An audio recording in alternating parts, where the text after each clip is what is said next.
On enchaîne maintenant avec Christine, si vous voulez bien. Alors Christine qui est notre pilier, Dr Christine Louis-Simon, médecin coordonnateur des Galeries Lafayette, avec qui on a eu moult aventures, notamment en analyse précise justement d'enjeux de santé travail, et je le disais tout à l'heure par exemple aussi par rapport aux agressions extérieures, par rapport aux urgences et autres. Donc Christine, c'est à vous.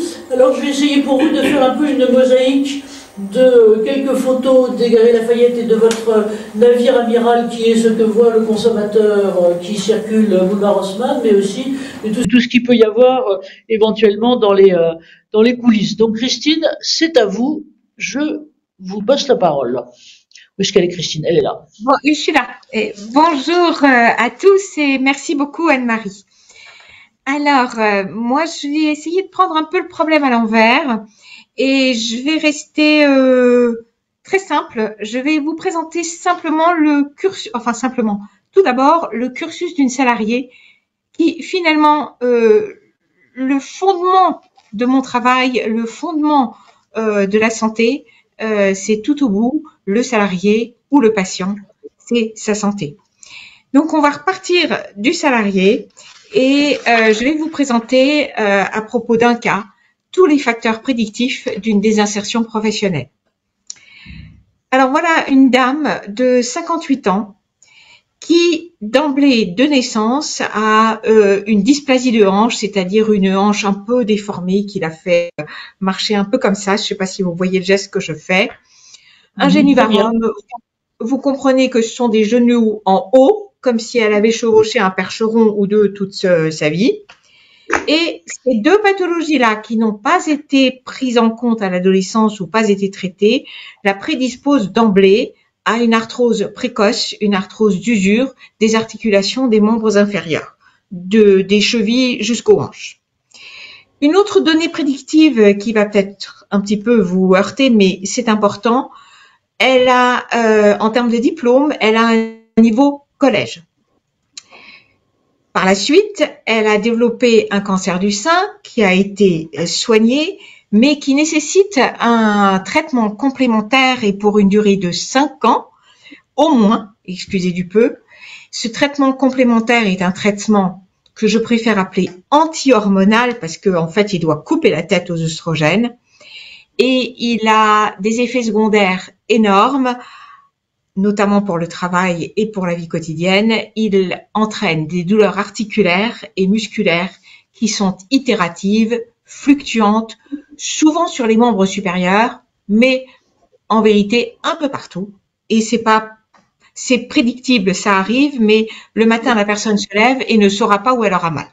Mais ça va arriver. Autre donnée importante, ce sont les postes successifs que cette même dame a occupés depuis maintenant 40 ans. La dame a 58 ans, donc elle a commencé par faire du ménage, ensuite elle a été manutentionnaire en réserve, employée en logistique pour l'approvisionnement des rayons, et son poste actuel, parce que pour l'instant elle est maintenue dans l'emploi, elle est employée logistique à l'emballage et à l'expédition. Si je résume les astreintes physiques qu'elle a subies tout au long de son curriculum laboris, on peut citer la répétition des gestes des membres supérieurs, l'hypersollicitation du dos et des membres inférieurs, la charge mentale par le fait d'actions rapides et organisées.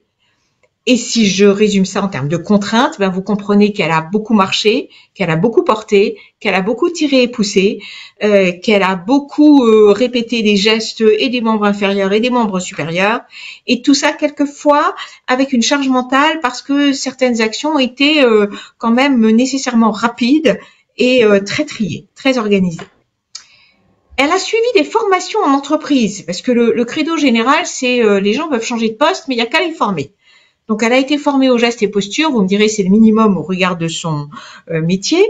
Elle a aussi été formée à l'utilisation d'outils numériques ambitieux. Elle a aussi été formée, je vais un peu vous faire sourire, à la gestion des déchets, parce qu'aujourd'hui, on informe tout le monde de la fresque des climats, comment on gère nos déchets, et on essaye d'être plus performant dans la gestion des déchets de l'entreprise. Elle est concernée en premier niveau. On lui a aussi proposé du e-learning qu'elle dit avoir suivi, notamment pour améliorer sa connaissance des langues étrangères et de la fresque du climat. Bon. Voyant que physiquement… Christine, on a tendance à vous dire, alors, et le DMST et les données là-dedans? Ah, elle a disparu. Oui, les données, oui, non, je suis là. Le DMST, il est renseigné, il est informatisé, d'accord, et toutes ces données sont renseignées et requêtables par personne. Hein. Je sais pas si j'ai répondu à la question, mais bon. Oui, non, mais c'est parce que oui, c'est bien ça, le truc, et c'est en quoi j'ai regardé d'un certain côté. On est maintenant, on a bien compris que par rapport aux autres exemples, on est, tiens, elle a encore disparu, Christine. Ah, d'accord.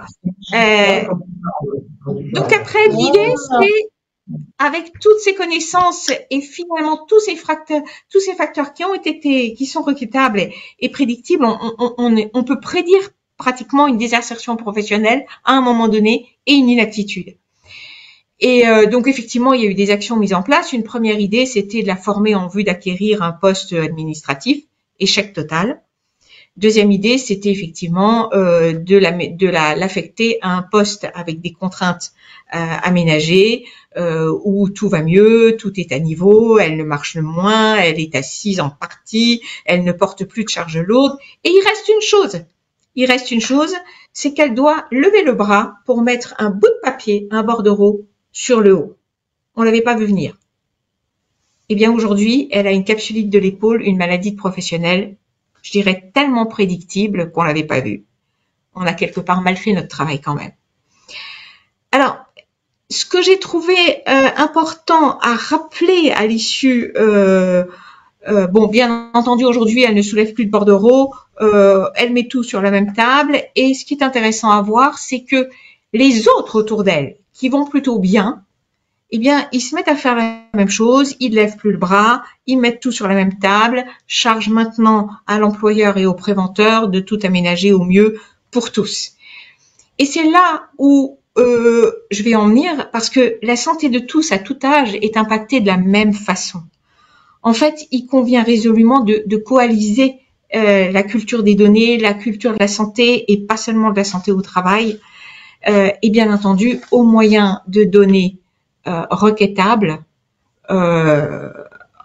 assimilables ensemble, de manière à d'emblée et dès le départ peut-être d'une carrière professionnelle, mieux gérer et mieux anticiper la désinsertion professionnelle et le maintien dans l'emploi. Merci Christine, parce que oui, allez-y, encore 1 minute et demie, parce qu'après on a nos amis. Pardon. D'accord. Moi j'ai fini. Est-ce que vous avez une question ou est-ce que il y a quelque chose que je n'aurais pas abordé de façon simple? Non.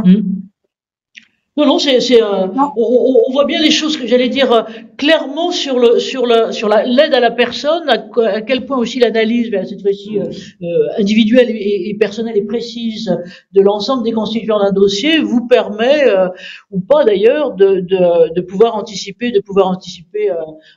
les choses. Alors, merci Christine. Est-ce que vous voulez encore quelque chose à ajouter? Allez-y. Oui, nous sommes informatisés depuis 15 ans.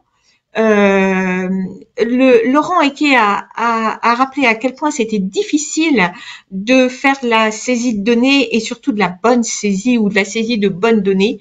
Et même si je vous raconte tout ça, nous sommes loin d'être parfaits. Et là, je le regrette beaucoup parce que le partage des datas, c'est important. Et je suis persuadée que la manière dont nous enregistrons les données n'est pas encore lisible par d'autres et par tous. Donc, l'échantillon reste petit. Voilà. Bravo et merci de